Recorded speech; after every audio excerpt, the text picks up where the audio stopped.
students, in today's video we are going to learn our grammar's first chapter, phrases and clauses, as you can see in this video.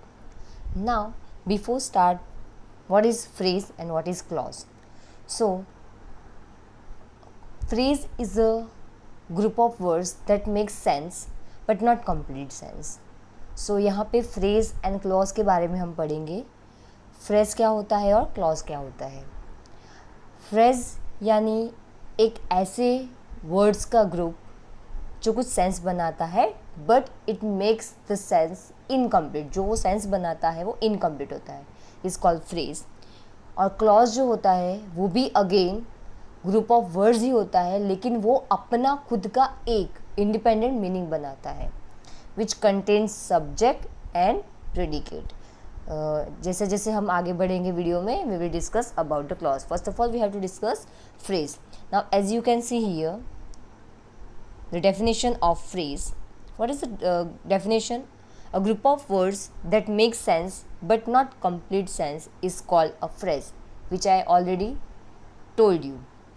Now here they are given some examples. At night, on the shelf, with her father, after 2 days, some boys in the class, the stars twinkling in the sky. These 6 are the examples of phrase. Now how can you identify that it is a phrase? So as you can see here that each group of words जो हमें दिए हुए हैं, जैसे at night, on the shelf, with a father, after 2 days, ये जो भी हमें सेंटेंस दिए गए हैं वो एक ग्रुप ऑफ वर्ड्स तो है, लेकिन वो खुद एक सेंस यानी एक कंप्लीट सेंस को डिस्क्राइब नहीं कर पा रहे हैं. जैसे आप देख सकते हो एट नाइट, लेकिन एट नाइट को हमने क्या किया? It is not given, it is not mention in this group of words. Second is on the shelf, means on the shelf यानी आपने शेल्फ पे कुछ रखा, लेकिन क्या रखा? It is not mention over here. With her father, with her father, वो उसके फादर के कहीं पे जा रही है, व्हाट, या वो जा रहा है, व्हाट ही और she doing with her father. Okay, here with her father यानी वो जो लड़की है, ओके, वी डोंट नो कि वो क्या कर रही है उसके फादर के साथ. ना आफ्टर 2 days, तो आफ्टर 2 days के बाद क्या होने वाला है? आफ्टर 2 days के बाद हॉलीडे है. After 2 days, what after 2 days? Okay, so after 2 days is not completely give any meaning to us. That's why this is called phrase. Now the fifth one is some boys in the class. So some boys, you can see here, some boys are sitting on the benches, but what they are doing, it is not mentioned over here. So this group of words is called phrases. Now the sixth one is the stars twinkling in the sky. So the stars twinkling in the sky, stars जो है वो twinkling कर रहे हैं, लेकिन किस तरह twinkling कर रहे हैं, वो कैसे दिखाई दे रहे हैं, it is not mention over here. Now each of the above group of words make some sense but not complete sense.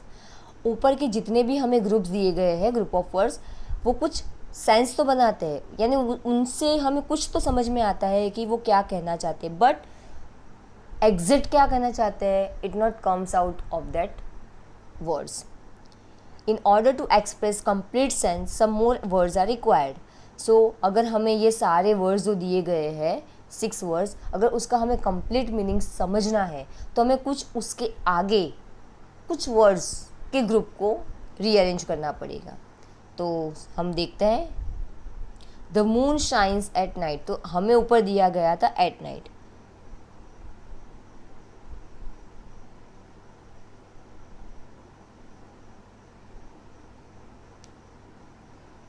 हमें दिया गया था एट नाइट, तो हमने एट नाइट तो देख लिया कि एट नाइट हमें ऑलरेडी दिया हुआ है, लेकिन एट नाइट जो है वो सिर्फ फ्रेज़ है. उसे कंप्लीट करने के लिए हमने यूज़ किया the moon shines at night. तो एट नाइट तो है, लेकिन रात को मून शाइन कर रहा है. सेकेंड है keep this utensils on the shelf. हमने आगे देखा था ऑन द शेल्फ, तो ऑन द शेल्फ जो है वो एक फ्रेज़ है, बट उसे कंप्लीट करने के लिए हमने आगे उसके आगे कुछ सब्जेक्ट को ऐड कर दिया. कीप दिस यूटेंसिल्स यानी ये जो वेसल्स जो है उसे हमें शेल्फ पे रखना है. Third is she is living with her father. तो हमने देखा था with her father which is a phrase, but we have to complete that phrase with the complete sense we put she is living, वो उसके father के साथ रहती है. She phone me after 2 days, तो after 2 days is a phrase. उसे complete करने के लिए हमने आगे लगा दिया शी फोन मी, उसने मुझे फ़ोन किया 2 days बाद में. Now some boys in the class were making noise, तो हमने देखा था कि some boys in the class. Okay, तो some boys in the class, but क्या कर रहे हैं वो, तो वे आर मेकिंग नॉइज, वो बातें कर रहे हैं, वो नॉइज़ कर रहे हैं. The stars twinkling in the sky, हमने ये देखा था the stars twinkling in the sky, but क्या, फिर क्या, आगे क्या, तो आगे लुक्स वेरी ब्यूटीफुल. तो होप कि आपको समझ में आ गया कि एग्जैक्ट फ्रेज क्या होता है. Now I will give you some trick to identify the phrase. Phrase never contain verb और प्रेडिकेट. सब्जेक्ट और प्रेडिकेट, यानी सब्जेक्ट और प्रेडिकेट मिलके एक सेंटेंस फॉर्म होता है. बट फ्रेज ऐसी चीज़ है जिसके अंदर सिर्फ और सिर्फ ग्रुप ऑफ वर्ड्स होते हैं, सिर्फ सब्जेक्ट होता है, उसके अंदर प्रेडिकेट का होता नहीं है. So I hope you understand clear this phrase. Now here they are given us a phrase can be of 3 kinds. Now phrase जो दिए गए हैं उसके 3 kinds होते हैं, noun phrase, adjective phrase and adverb phrase. We will discuss this phrase in our next video. Till then just keep in your mind that there are 3 types of phrases: noun phrase, adjective phrase and adverb phrase. Now moving to the some more examples of phrases. हम और example देखते हैं phrases के. Now यहाँ पे एक चीज़ मुझे याद आ रही है, ये एक पिक्चर दिया हुआ है. नाउ इसकी एक पोएम है जो हमने केजी में सबने पढ़ी है, तो मुझे कौन बताएगा. Yes, Humpty dumpty sat on a wall. Okay, तो ये हम्टी डम्टी वाली पोएम का एक पिक है. Okay, now moving to the examples. Now some more examples for physics. Show me how to do it, तो यहाँ पे मुझे दिखाओ कि कैसे करना है. ओके, तो यहाँ पे how to do it जो है it is phrase. how to do it जो आपको दिया हुआ है वो एक फ्रेज है जो हमें इटैलिक वर्ड में दिया, लेकिन how to do it कैसे करना है, तो कैसे करना है वो हमें सिर्फ हमने पूछा, कंप्लीट सेंस नहीं दे रहा है, that's why it is phrase. लेकिन शो मी, मुझे दिखाओ कि किस तरह करना है, तो if we put show me after that जो मीनिंग दिया हुआ है वो कंप्लीट होगा. Now the sun rise in the east, तो इन द ईस्ट जो है, तो इन द ईस्ट, लेकिन इन द ईस्ट में क्या हो रहा है, इट इज़ नॉट मेंशन. तो यहाँ पे द सन राइजेज अगर हमने लगा दिया तो उसका जो मीनिंग जो है फ्रेज का वो कंप्लीट हो जाएगा और वो हमें एक कंप्लीट सेंटेंस के फॉर्म में समझ में आ जाएगा. It was a sunset of great beauty. Of great beauty जो है वो फ्रेज है, तो ऑफ ग्रेट ब्यूटी का मतलब एक ग्रेट ब्यूटी, एक अच्छी ब्यूटी. तो किस चीज़ की ब्यूटी, तो सनसेट की beauty.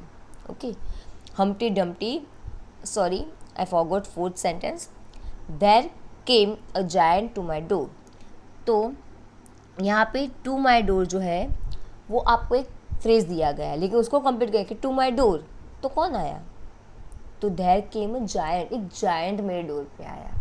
Now humpty dumpty sat on a wall, तो ऑन अ वॉल, तो ऑन अ वॉल पे कौन है, तो हम्टी डम्टी बैठा हुआ है. Set is a past form of sit, तो बैठा था वॉल पे. Now the tops of the mountain were curve with snow, तो यहाँ पे आपको जो दिया हुआ है कि the top of the mountains, the top of the mountains क्या क्या है, लेकिन टॉप ऑफ द माउंटेन, जो टॉप ऑफ द माउंटेन्स है वो स्नो से कवर्ड है. Now in the above sentences the group of words in italics are phrases. Now आप सोचोगे madam italics means what? Italics means there are some fonts given in your computer when you open the word file ना, जब आप Microsoft Word open करते हो, so वहाँ पे B, I and U, B, I and U आपको दिए हुए होते हैं. So what does it mean? तो B, I, U जो दिए हुए होते हैं उसका B का मतलब होता है बोल्ड, I का मतलब होता है इटालिक. तो वो जो फॉन्ट्स जो होते हैं वो थोड़े से स्लैंटिंग होते हैं. तो यहाँ पे आप देख सकते हो कि कुछ मैंने जिसको अंडरलाइन किया था वो जो वर्ड्स है वो थोड़े से स्लाइटली स्लैंटिंग है, इट्स कॉल्ड इटालिक. तो यहाँ पे आपको दिया हुआ है कि पॉइंट्स टू रिमेंबर, तो हमें क्या पॉइंट याद रखना है फ्रेज को याद करने के लिए? A phrase can not contain a predicate, as I told you कि फ्रेज के अंदर प्रेडिकेट होता नहीं है। अगर प्रेडिकेट होता तो वो क्लॉज बन जाता। So phrase only content subject, phrase के अंदर सिर्फ सब्जेक्ट होता है, उसके अंदर प्रेडिकेट होता नहीं है। नाउ अभी आप पूछोगे madam what is subject and what is predicate, तो अगर आप चाहते हो कि मैं सब्जेक्ट और प्रेडिकेट पे एक वीडियो बनाऊँ तो मुझे कमेंट सेक्शन में बोलना, तो मैं उस पर एक वीडियो पर्सनली बना दूंगी, सो ताकि आपका वो सब्जेक्ट और प्रेडिकेट वाला जो फंडा है वो क्लियर हो जाए। फिर भी मैं आपको बताने की कोशिश करती हूँ यहाँ पे कि सब्जेक्ट जो होता है वो एक नाउन के फॉर्म में होता है, कोई पर्सन का नाम या किसी के फॉर्म में होता है, और प्रेडिकेट यानी उस सब्जेक्ट के बारे में हम जब कोई बात करते हैं उसे हम बोलते हैं predicate. And predicate always contain verb, it may be a auxiliary verb, it may be a action verb. Now moving to the clause. A group of words which forms part of a sentence containing a subject and a predicate of its own is called noun, is called a clause। यहाँ पे a group of words जो है which forms a part of sentence, जो एक sentence का part है, it is not a sentence but it is a part of that sentence, और containing, और वो क्या contain करता है? subject और predicate contain करता है which of its own, खुद का, किसी और के लिए नहीं, सिर्फ खुद के लिए होता है, is called clause। Now look at the group of words in italic in the following sentence। यहाँ पे आपको पता चल जाएगा कि यहाँ पे कुछ वर्ड्स दिए गए हैं आपको जो इटैलिक्स में दिए गए हैं। Now I can tell you which word is italic, as you can see here, which is made of gold. This word is different from this, इससे वो थोड़ा सा अलग है। That means there is a difference between both the sentence. जो circle किया गया है वो एक सिंपल फॉन्ट में दिया गया है, और उसके बाद वाला जो सेंटेंस है which is made of gold, वो थोड़ा सा हमें अलग दिया गया है। तो जो वो अलग है, थोड़ा स्लैंटिंग जो है, उसे हम बोलेंगे italics.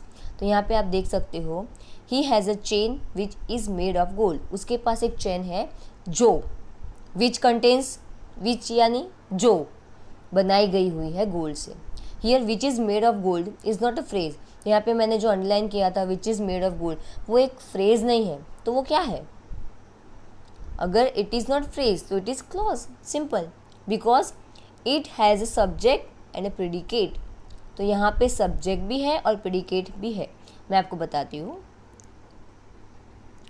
Which is made of gold जो है वो क्लॉज है। अब आप बोलोगे मैडम किस तरह क्लॉज, तो विच जो है वो एक सब्जेक्ट है दिखा रहा है, उसके बाजू में जो इज़ आप देख रहे हो, ओके, जो इज़ जो है, ओके, वो कंटेन करता है verb, it is auxiliary verb is, okay. तो इज़ कंटेन करता है वर्ब, और ये हो गया सब्जेक्ट। तो सब्जेक्ट और वर्ब दोनों एक ही सेंटेंस में है, that's why it is clause। Hope you understand very well। Since it has a subject and a predicate, उसके अंदर subject भी है और predicate भी है। It resembles a sentence, और वो क्या resemble करता है? एक sentence को resemble करता है। Yet it is not complete sentence, फिर भी वो एक complete sentence नहीं है, because it forms only a part of a sentence, क्योंकि उसने तो सिर्फ एक पार्ट सेंटेंस का बताया गया है कि he has a chain which is he made of gold, उसके पास एक चेन है जो गोल्ड की बनाई गई है, लेकिन उसने वो चेन को पहना हुआ है या कपबोर्ड में रखा हुआ है, वो हमें सेंस कंप्लीट नहीं देता है। That's why it is clause, because it has its own meaning. I know that it has its own meaning, but still it is not give us a complete meaning, a complete sense of sentence। Clear? Okay, now the italicized group of words in each of the following sentence is a clause। आप देखोगे जो इटलाइज group of words है in each sentence, वो हमें बताते हैं clause. हम discuss करेंगे, यहाँ पे देख सकते हैं।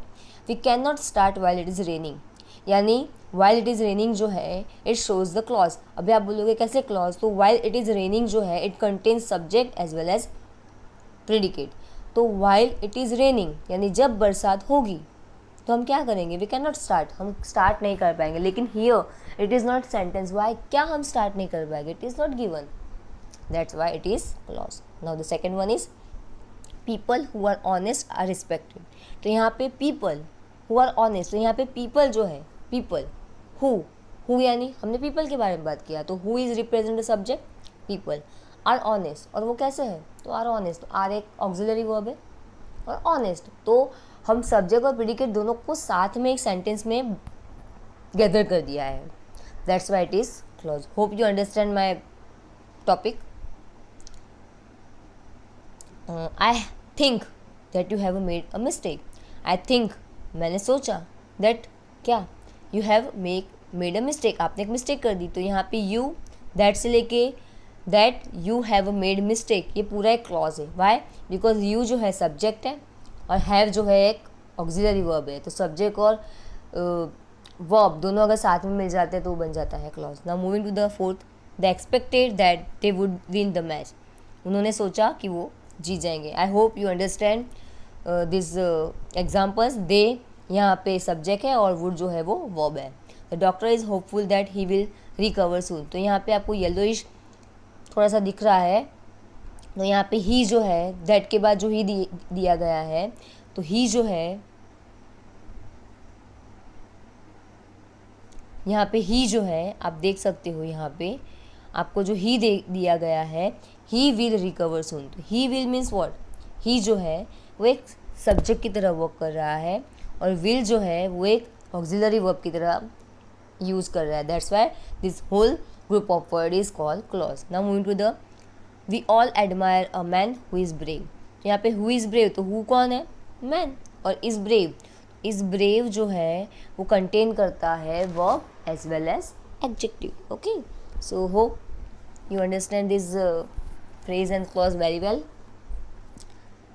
Now moving to the two kinds of clauses in a sentence. There are two types of or two kinds of clauses. First is principal clause. It is also known as independent clause, and the second is subordinating clause. It is also known as dependent clause. Now the subordinate clause is further divided into three kinds. Now independent clause जो होता है उसे किसी पे depend रहने की ज़रूरत नहीं है, सो उसके कोई टाइप्स नहीं है. हाँ, यस, बट सबऑर्डिनेटिंग क्लॉज यानी डिपेंडेंट क्लॉज जो होता है उसे किसी की न किसी की ज़रूरत होती है. बिकॉज व्हेन अ पर्सन, और हम अगर हम भी किसी पे डिपेंडेंट होते हैं तो हमारे भी अलग अलग टाइप होते हैं. अगर आप हमें हेल्प नहीं करोगे, मैं किसी और से डिपेंडेंसी जो होती है वो अलग अलग तरह की होती है. तो यहाँ पे सबऑर्डिनेटिंग क्लॉज जो है उसके भी डिपेंडेंसी के 3 टाइप्स हैं.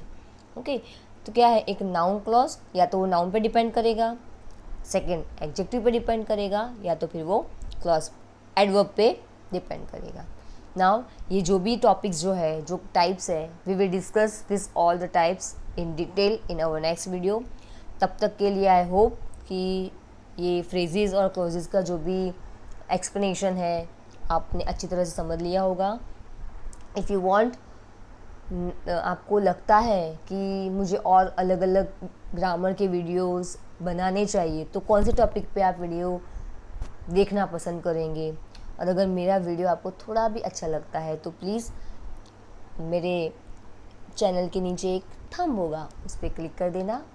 अगर आपको अच्छा लगता है तो आप ये आपका वीडियो किसी और आपके फ्रेंड्स के साथ भी शेयर कर सकते हो. और वहाँ पे एक सब्सक्राइब लिखा